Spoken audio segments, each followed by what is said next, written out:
Olá! O programa Extra Classe de hoje discute os acidentes de trabalho e a terceirização no Brasil. Além disso, você confere a agenda da semana e o Simpre em Movimento. O Extra Classe está começando agora.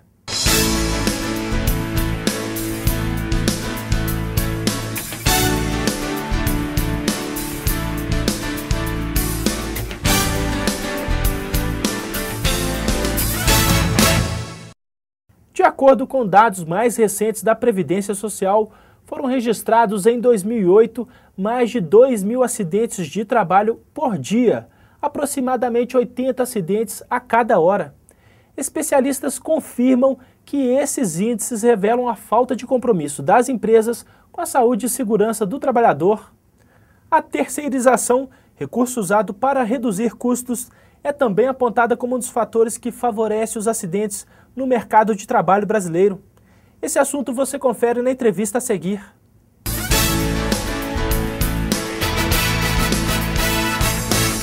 E nossa convidada é Maria Helena da Silva Guthier, procuradora do Ministério Público do Trabalho de Minas Gerais. Olá, Maria Helena, tudo bem? Tudo bem com você. Tudo jóia. Nós acabamos de citar alguns dados na abertura do programa, Maria Helena, e vimos um elevado índice de acidentes de trabalho no mercado brasileiro. E quais fatores explicariam esses elevados índices na sua avaliação? O Brasil ainda tem um mercado de trabalho muito precarizado. Para você ter uma ideia, uma boa parte dos trabalhadores, todos nós sabemos, ainda está na informalidade, não tem carteira assinada. Então, nós precisamos ainda percorrer um longo caminho de formalizar os contratos de trabalho, de conscientizar os empregadores que eles têm que investir na segurança, né? Ter uma fiscalização, ter um investimento maior na fiscalização, tanto do poder público da União quanto do município, né, que também tem através do SUS. Enfim, nós precisamos fazer várias ações conjuntas para evitar que esse quadro piore. Certo, agora não faltaria uma fiscalização mais severa por parte do Estado, uma legislação mais rigorosa para diminuir esses índices que nós vimos na abertura do programa? Veja bem, a legislação, eu posso dizer que ela é rigorosa. A legislação diz exatamente o que o empregador tem que fazer. Por exemplo, quais são os programas de prevenção de riscos que ele tem que fazer dentro do ambiente de trabalho.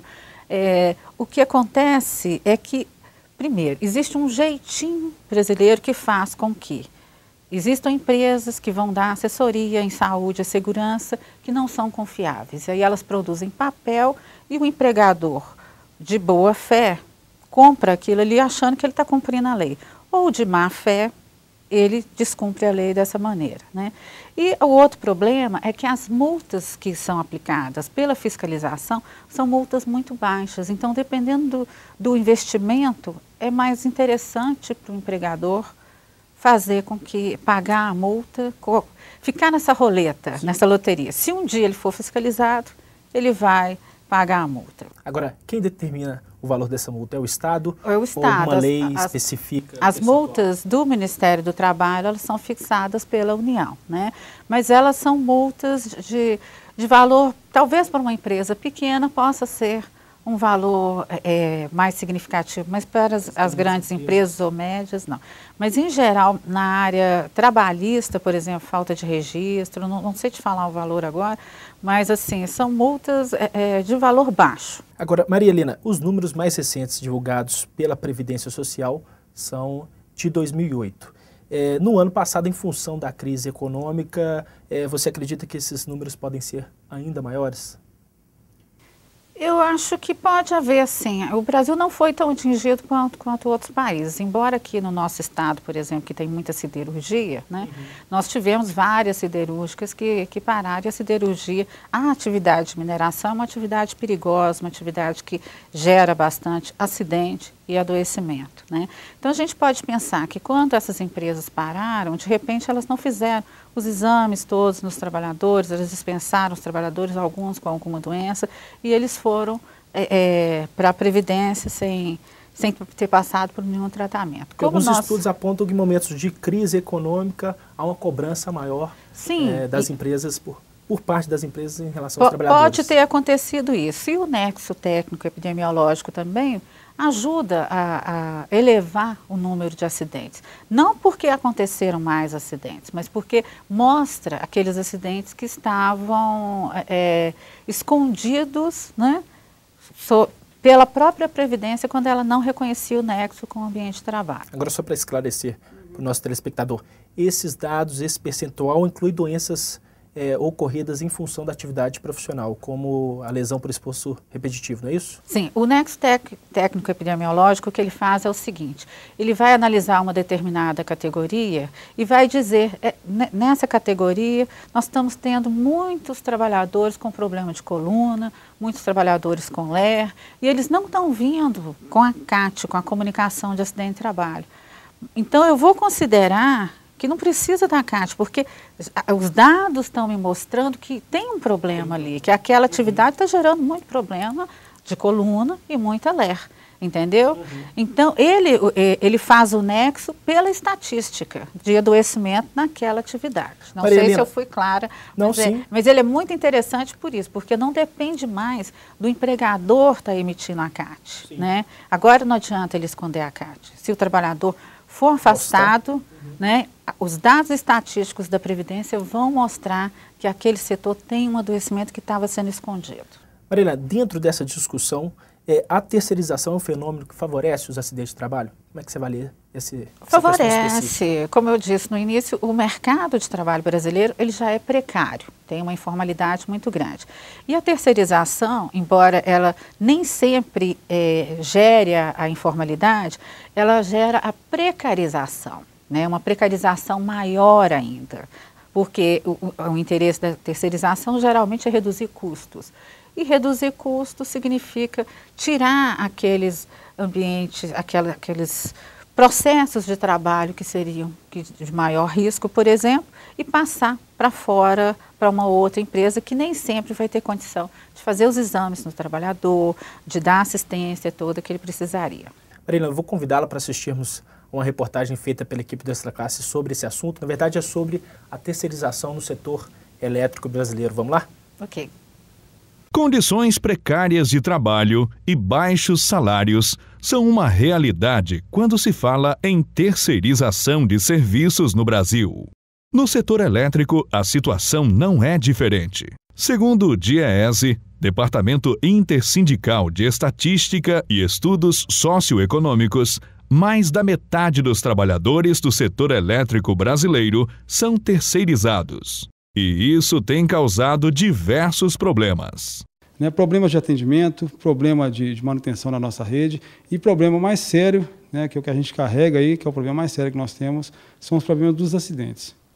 De 97 para cá, se a gente fizer uma média dos acidentes que estiveram na empresa, nós estamos com uma média de um acidente a cada 40 dias. Isso é muito pesado para uma empresa do porte da CEMIG. E quando, antes da terceirização da CEMIG, a média de acidentes fatais dentro da empresa era um acidente a cada 3 anos. A gente passou períodos de 5, 6, 10 anos sem ter um acidente fatal dentro da empresa, quando era do quadro próprio. Com o apoio do Sindeletro MG, o DIEESE realizou a pesquisa Terceirização e Morte no Trabalho, um olhar sobre o setor elétrico brasileiro. Hoje o setor elétrico brasileiro, mais da metade da sua força de trabalho, é composta por trabalhadores terceirizados. Quando a gente faz uma análise pormenorizada, a gente observa que cerca de 58% da força de trabalho do setor elétrico brasileiro hoje é composta por trabalhadores terceirizados.